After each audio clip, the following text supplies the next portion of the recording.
la vigencia del liderazgo artiguista post-Tacuarembó, la vigencia del pensamiento federalista, su capacidad de catalizar opiniones, de conjugar opiniones y de darle un nuevo, un relanzamiento al proceso bélico contra los porteños, contra los traidores entrerrianos y también orientales, y además asumir el frente de guerra contra los portugueses que ya dominaban la banda oriental en ese momento. ¿Y por qué esto es importante? Y disculpa que la introducción sea un poco larga, porque es para darle significado al trabajo de investigación que tú realizaste. ¿Y por qué es importante esto entonces? Porque Artigas se va a Paraguay a buscar nuevos apoyos prometidos y comprometidos por el gobierno paraguayo. Y Artigas efectivamente, cuando llega a Paraguay, es hecho prisionero. Lo meten preso. Lo encierran en la cárcel, después lo llevan a un monasterio, a un convento de la Merced, del cual él se queja amargamente de estar rodeado de monjas. Nunca sabremos por qué. Pero de cualquier manera, era su peor tortura estar ahí. Y luego lo llevan Paraguay adentro hasta casi hacerlo desaparecer. Pero lo importante es ese acto. ¿Qué fue hacer Artigas al Paraguay? ¿Fue a entregarse o fue a buscar nuevos apoyos? Y esto es de alguna manera lo que propone como una hipótesis muy próxima a lo que puede haber sido la realidad de los hechos Eduardo Nocera. Así que gracias por venir una vez más a presentar tus trabajos acá y te paso la palabra. Bueno, muchas gracias, Eduardo. Buenas tardes a todos y a todas. Por supuesto, a mí me encanta Rivera. Es uno de los lugares, le decía a Julia, mi compañera que está aquí presente, en los cuales yo podría vivir, porque tengo una fascinación por la frontera, por la cultura fronteriza, por la identidad de la frontera, por todo lo histórico que aquí ha acontecido y seguramente sigue aconteciendo, por supuesto, ¿no? Realmente me encanta, me emociona y me conmueve estar en la frontera. Recién llegado, pero ya tenía yo un talante cuando me acercaba a Rivera, que a mí me muestra que realmente tengo algo que ver con esta zona, ¿no? Así que bueno, estoy muy agradecido. Aquí, vamos a presentar entonces este trabajo que tuvo varios años entonces de maduración, incluso por la dificultad de la pandemia. El libro debía ser editado para el bicentenario del Congreso y Pacto de Ábalos, es decir, para el año 2020.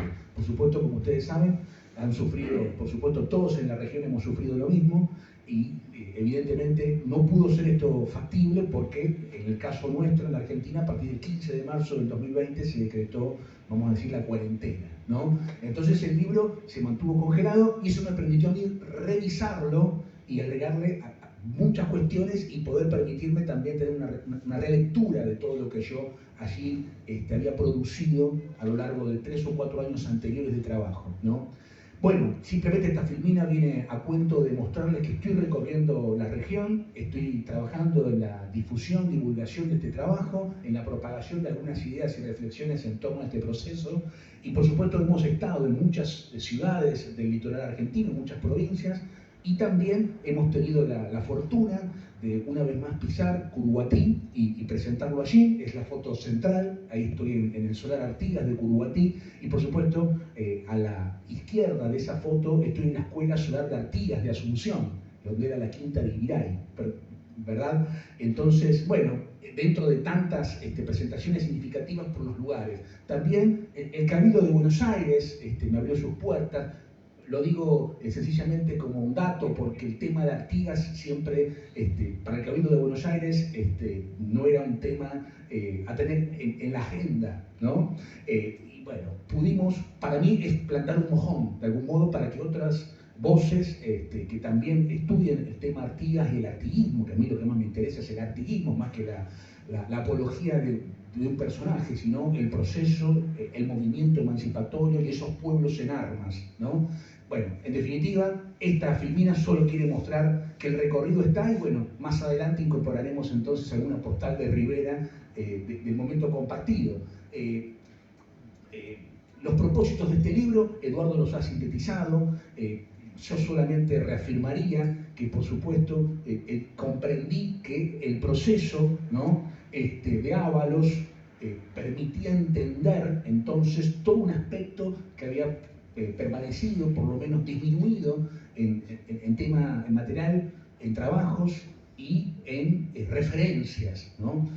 Más allá de muchas notas que en el libro doy fe de que existieron, de muchos autores y autoras que hacen mención muy por arriba de lo que parece, según ellos, haber sido un momento menor de la etapa última de Artigas, y que yo entendía que podría haber mucho más. Lo que pasa es que había que recuperar entonces toda una documentación, una interpretación que todavía no existía, o sea que esa había que crearla o había que estudiarla, analizarla para que florezca, y al mismo tiempo, bueno, entender entonces una vez más todo ese proceso último y dónde se había producido, que era un tema también que me parece a mí importante siempre, ¿no? Reconocer los lugares, no solo por la energía que comprendo yo, telúrica, que pueden tener los sitios, los solares, etcétera, que yo comprendo que esa energía existe para aquel que tiene cierta sensibilidad para estos temas, eso está, pero además para hacer un aporte a una historia que vamos a llamar pública, porque por supuesto la historia nos compromete a todos y nos pertenece a todos. Entonces, si uno pudiera dar cuenta de un proceso integrador dentro de una revolución que, por supuesto, conmovió a toda una región, entonces ahí podría haber también una celebración de una hermandad, de una unidad perdida, extraviada o dificultosamente llevada adelante en las décadas posteriores al año 20, ¿no? Por eso me interesaba mucho conocer dónde se había generado, por qué hubo un congreso, qué significa el Pacto de Ábalos, cómo Artigas respondió a la ocupación de la provincia oriental por parte de los portugueses y cómo tuvo que responder ante esa situación no deseada, por supuesto, en la cual, claro, el gobernador caudillo de Santa Fe, Estanislao López, recupero algo que ustedes seguramente conocen perfectamente, y el comandante general de las fuerzas federales, del ejército federal, cuál era el cargo que tenía Francisco Ramírez, que se autoproclama gobernador. Bueno, cuando ambos firman el Tratado del Pilar, así llamado, con la naciente provincia de Buenos Aires, representada por su gobernador Manuel de Zarratea, claro, desobedecen a Artigas. Artigas había permanentemente anunciado que era necesaria la declaratoria de guerra conjunta al Portugal desde el año 19. Es decir, había muchos frentes abiertos para entender qué ocurrió entre ese enero de Tacuarembó y ese septiembre de ingreso al Paraguay. Pero qué ocurrió incluso en términos físicos, cómo es el traspaso de esas fuerzas sobrevivientes de Tacuarembó a la provincia de Entre Ríos, dónde se verifican los campamentos, cómo es la correspondencia con los principales lugartenientes, y a partir de qué momento Artigas ensaya una respuesta. Y esa respuesta es respuesta de él, algo así dice esta filmina, exclusiva de Artigas es la respuesta, o es la respuesta organizada a partir de que voces acuerdan, celebran un pacto, un tratado, y entonces ya no es respuesta de Artigas, no hay un Artigas colérico, no hay un Artigas entonces celoso o de repente en una situación de extravío acometer contra Ramírez, que es la figura que siempre aparece y que yo me niego a aceptar que sea Ramírez porque eso no explica la situación. Por eso yo hablo en mi trabajo del eje del Pilar. No solo es Ramírez, es Carlos María de Alvear, es José Miguel Carrera, es Manuel de Zarratea, es Mansilla, el coronel Mansilla, quien está a cargo de los cañones, por supuesto, es Manuel Monteverde, que está a cargo de una flota. Todas esas fuerzas no son Ramírez, son fuerzas mucho más grandes y que expresan intereses, por supuesto, opuestos al sistema. ¿Estamos bien? Bueno, le prometí a Eduardo de estar pocos segundos por filmina, no quiero, y estoy mintiendo ya. En definitiva, hay mucha bibliografía en este trabajo y mucha cartografía. Los autores entrerrianos, misioneros y correntinos, que es una historiografía riquísima, no trabajaron el tema Ábalos. Lo que sí hicieron fueron trabajar temas que a mí me sirvieron porque ellos leyeron la historia de Corrientes, como por ejemplo Hernán Félix Gómez o Federico Palma. Y al leer la historia de Corrientes tuvieron que leer parte del proceso de Ábalos, que no les interesó demasiado, exceptuando a Palma, que es el único autor que antes de este trabajo, diría yo, así contundentemente, publica un opúsculo, o un fascículo podemos denominarlo, que tiene 15 páginas, que lo publica José María Traibel en el año 1951 para la Universidad Nacional de la República, ¿no? Este fascículo es lo único que había, que yo lo compré incluso acá en Uruguay, ¿no? Me lo llevé hace muchos años, y es lo que teníamos como estudio acabado de lo que aquí había ocurrido, ¿no? Bueno, Pérez Coleman, Jorge Francisco Machona, que ustedes seguramente conocen, ¿no? Trabajaron, bueno, ¿qué pasa con Entre Ríos en este proceso? Y ahí aparece documentación vinculada a Ábalos, que no había sido leída con la perspectiva Ábalos, perspectiva Artigas, sino perspectiva Entre Ríos o perspectiva Misiones.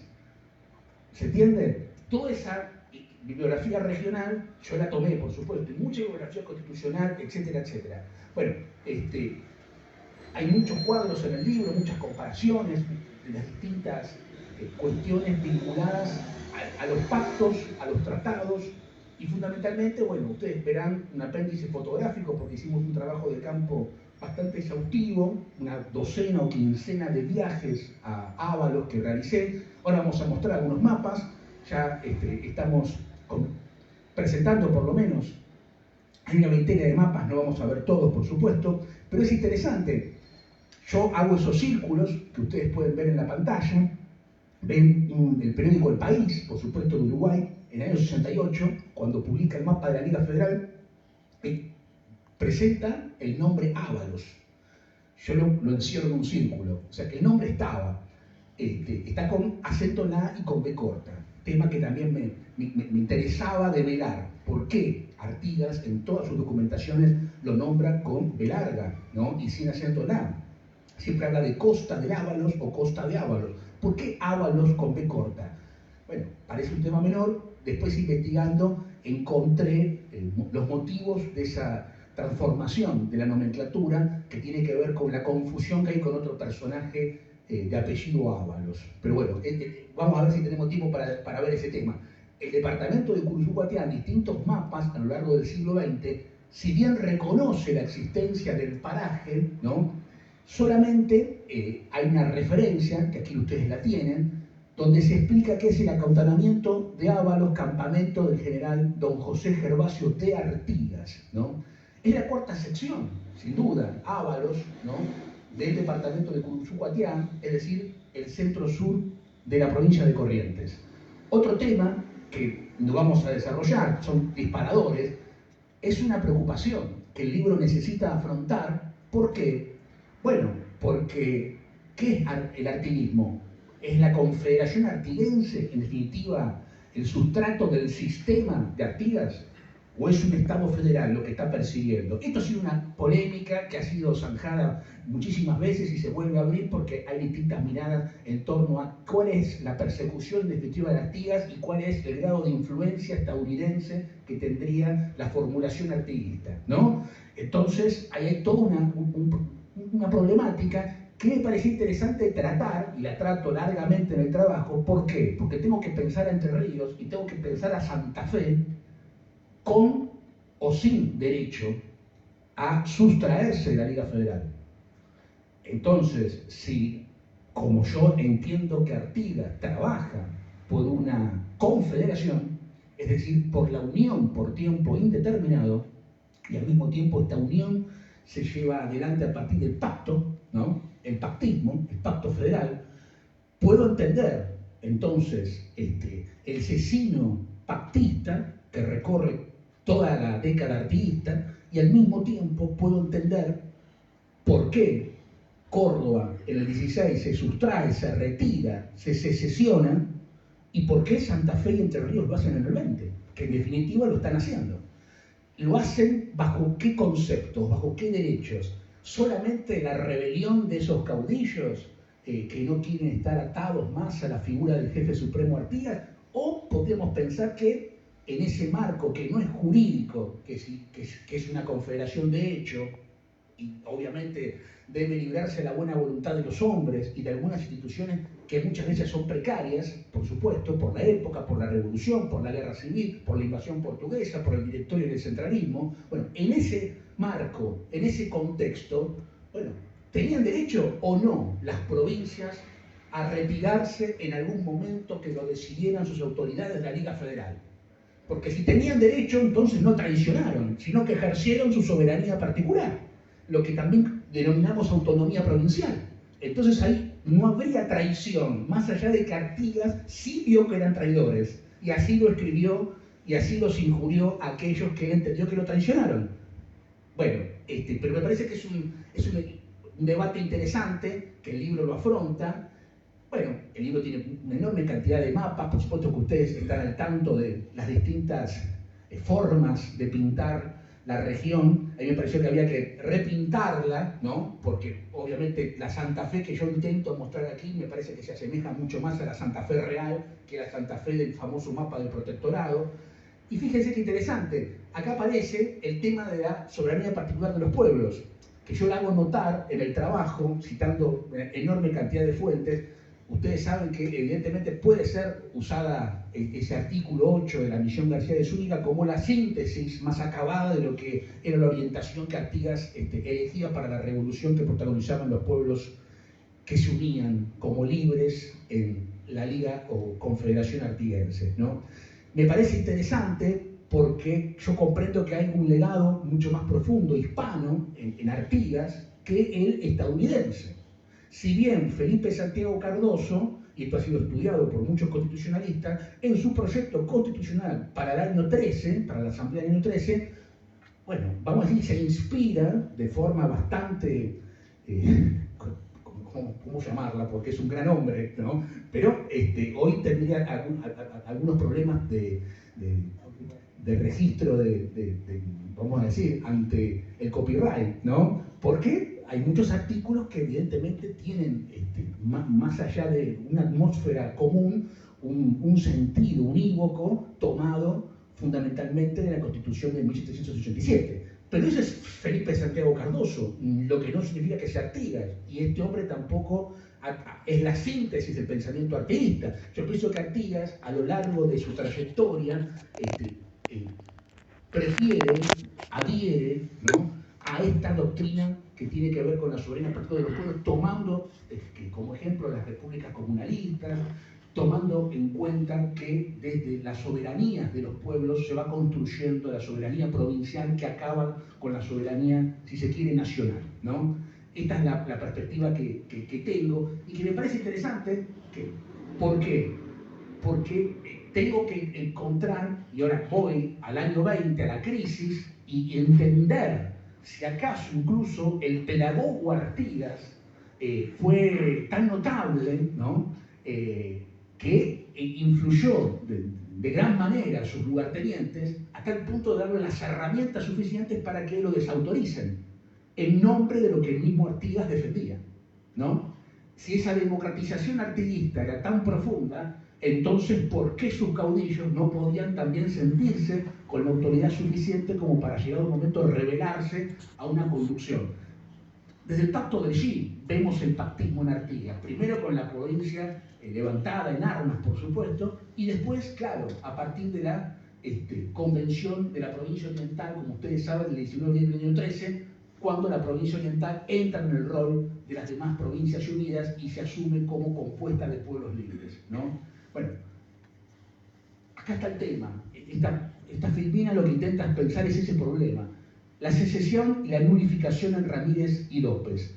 Y aquí hay un inconveniente a trabajar, ¿no? Porque si verdaderamente tienen derecho al disenso y si tienen verdaderamente derecho a negarse a lo que el conductor está ordenando, que esto era la declaratoria de guerra conjunta en Portugal, ¿no?, Bueno, lo que están haciendo es hacer valer su derecho a la nulificación. Por consiguiente, lo ejercen, no obedecen la orden que varios documentos muestran, y vamos a ver algunos a continuación. Por parte de Artigas, por supuesto, era si se triunfa por sobre el Congreso del 19, expresado en las fuerzas directoriales a cargo de José Rondó, y se triunfa sobre el proyecto monárquico, expresado también por varias figuras de la élite porteño-bonaerense, que sostenían a Pueyrredón y después sostienen al último director supremo, y se acababa esa constitución, y se finalizaban los devaneos dinásticos y las búsquedas de príncipes europeos, y acaso caía ese poder emanado del Cabildo del 25 de mayo, y la interpretación que había hecho Buenos Aires de ese suceso. Bueno, ¿qué había que hacer antes de rubricar cualquier acuerdo? Bueno, declarar la guerra conjunta al Portugal, ¿no? Este es un elemento, pero los caudillos resuelven no hacerlo. Bueno, ¿podían no hacerlo? Bueno, por supuesto que Artigas entendió que debían obedecerle, y que por supuesto esto significaba no solo una traición para el propio Artigas, sino una traición para la Liga Federal y una traición definitiva para los pueblos. Bueno, y otra cuestión es el tema de la famosa secesión, que ya veníamos conversándolo, ¿no? Entonces, en el libro, bueno, hago mucho hincapié en estos elementos con distintas interpretaciones que voy tratando de formular. Dejo el tema picando ahí, avanzo hacia la problemática de la costa del Ábalos. La resuelvo, el tema me lleva muchísimas páginas también, estamos en la presentación de un libro, ¿verdad? Así que está bien lo que estamos diciendo. ¿Por qué? ¿Cuál es el problema? El problema tiene que ver con la genealogía, y el problema tiene que ver con descubrir en documentos y en trabajo genealógico quiénes eran los primeros propietarios de los campos de Ábalos, y poder trazar una línea a ver si reconocemos a sus descendientes, hasta los tiempos de Artigas. Y ese trabajo lo hice, por supuesto, y en negrita está mi conclusión dentro de infinidad de páginas en las cuales voy revisando toda esa documentación, y de hecho, en los últimos meses hemos descubierto nueva documentación, ¿no? Sobre el árbol genealógico nacido de la unión de Gonzalo Casco, por supuesto, y María Ábalos de Mendoza Irala. Este matrimonio, que vive en Asunción, por supuesto, en la segunda mitad del siglo XVI, son los primeros propietarios de los campos del centro-sur correntino. Por eso el nombre Ábalos, ¿no?, se debe a María Ábalos. Ella es la primera propietaria.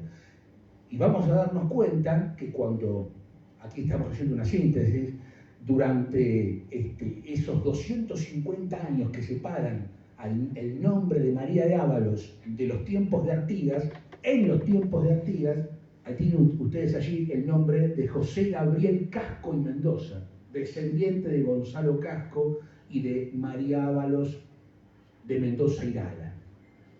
Su primo, Severino Casco, y José Andrés Casco y Mendoza, son los comandantes que van a prestar sus hombres y su caballada a Artigas en Ábalos. Artigas denominaba entonces a la región Costa del Ábalos, por el arroyo Ábalos, pero con B larga y sin acento, porque le debe su nomenclatura a la primera propietaria, que fue María Ábalos.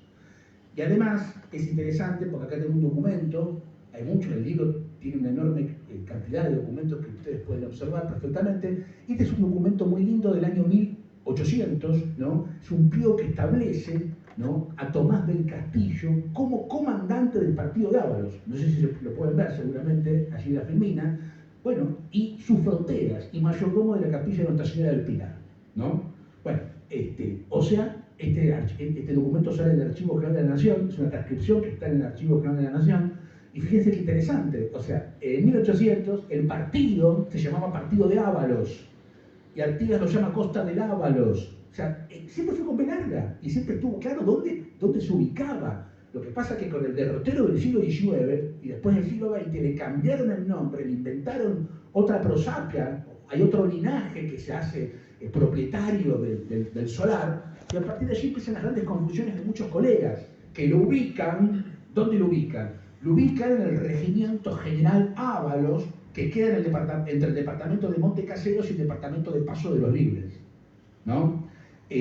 Allí, hoy, a esta hora, hay un cuartel militar del ejército argentino, donde estaría, lo decimos en potencial, pero los investigadores con los cuales he conversado aseguran que es así, los restos de Pantaleón Sotelo, porque allí funcionó a función del Camaí, ¿no? Pero es interesante, porque el representante del Cabildo, Asunción del Camaí, en Ábalos, que es Miguel Arillú, firma el pacto y forma parte del Congreso. O sea, pero ahí no ocurrió ese Congreso y no se rubricó el pacto y hubo un campamento de Artigas. Pero cualquier cantidad de historiadores lo mencionan allí, lo que no está mal, porque yo también me debo equivocar en cuestiones en estos libros y vendrán futuras voces que aclararán cosas que yo a lo mejor me equivoco, ¿no? Así que quiero ser, por supuesto, respetuoso de aquellos que han primero transitado estas investigaciones, pero no es ahí bajo ningún punto de vista, es donde estamos diciendo nosotros que es. Y veamos algunos mapas, veamos, esta es la zona actual con las estancias, ahí vemos el arroyo Ábalos que todo lo recorre, esto queda muy cerca, por supuesto, el arroyo Ábalos permite una conexión con Esquina, permite una conexión con Goya, una conexión con Yaguareté Corá, una conexión con Empedrado y una conexión con la propia capital Vera, de Corrientes, ¿verdad? Bueno, además estamos en el centro de la provincia correntina, estamos a una distancia bastante equilibrada de lo que es el Paraná y el Uruguay. Bueno, no estamos en Entre Ríos, estamos en Corrientes. Y estamos muy cerca de los esteros de Liberá y, por supuesto, del río Miriñay, que es uno de los más caudalosos, por supuesto, del litoral argentino, ¿no? Quiero decir, es una zona riquísima, es una zona de pasturas, es una zona de sombras, es una zona de Ñandubay, es una zona de algarrobos, es una zona de arroyos y arroyuelos, es una zona de superficies que tienen distintos niveles, lo que puede servir para la contención de patrullas de seguridad. Es una zona en la cual se accede solamente por 2 pasos en la etapa de Artigas. Esos 2 pasos entendemos que estaban custodiados. Por supuesto que el resultado va a ser finalmente, después de 102 jornadas que el campamento funciona y que Artigas lo denomina cuartel general de los libres, y toda esta documentación y estos mapas son propios, es decir, bueno, los estamos compartiendo en este trabajo, no existía este mapa, ahí yo pongo el nombre de todas las estancias actuales y señalo con una sombra, que probablemente allí, con cierta dificultad, pero se logra ver, allí funcionó el campamento que yo denomino de los 100 días de Ábalos. Fueron 102 jornadas, desde el 14 de abril del año 20 hasta el 29 de julio del año 20, cuando es tomado por asalto el cuartel, ¿no? Bien, avanzando, esta es la famosa declaración, solamente para recordarla permanentemente. Ramírez había aceptado como comandante general de las fuerzas federales que debían primero, antes de rubricar cualquier acuerdo con Buenos Aires, lograr que se declare la guerra al Portugal. Bien. ¿Era realista la declaratoria de guerra? Es otro tema que se trabaja mucho en el libro, para pensar si acaso era un desvarío de Artigas, ¿no? Si era un desvarío, entonces uno podría pensar también en las respuestas de los caudillos ante esta situación que Artigas exige. Bueno, la respuesta fue negativa, por supuesto. Ustedes saben que finalmente esta guerra es la que se va a iniciar a partir del año 25, de la cruzada libertadora. Estamos bien, ¿no? Que es la guerra, para nuestra historiografía, la guerra contra el Brasil, ¿no? La guerra da Cisplatina, ¿verdad? Esa guerra es la guerra que Artigas en el año 20 quería librar, en realidad en el año 19, porque lo que vimos recién es parte de un oficio que le envía Ramírez antes de Tacuarembó. O sea que no es que cayó la provincia en manos portuguesas por Tacuarembó y todo lo que ya conocemos, y ahí, bueno, viene esa desesperación de Artigas por declarar la guerra como de lugar, sino que desde el 19 él, entiendo, observa la realidad compleja de la defensa de la provincia y exige que se declare la guerra. Esa guerra la debía hacer la Liga Federal, más las provincias que estaban separándose de lo que había sido, bueno, las intendencias en la etapa del virreinato. La Rioja se separa de Córdoba, por supuesto, San Juan se separa de la gobernación de Cuyo. Todo esto está ocurriendo mientras sucede la hecatombe en Tacuarembó y los meses subsiguientes con la rúbrica del Pilar. el realismo de la literatura de la guerra me preocupaba mucho. Por eso en el libro se trabaja hasta qué punto había disponibilidad de soldadesca dispuesta o obligada a afrontar esa guerra no deseada, en principio por López y Ramírez, ¿no?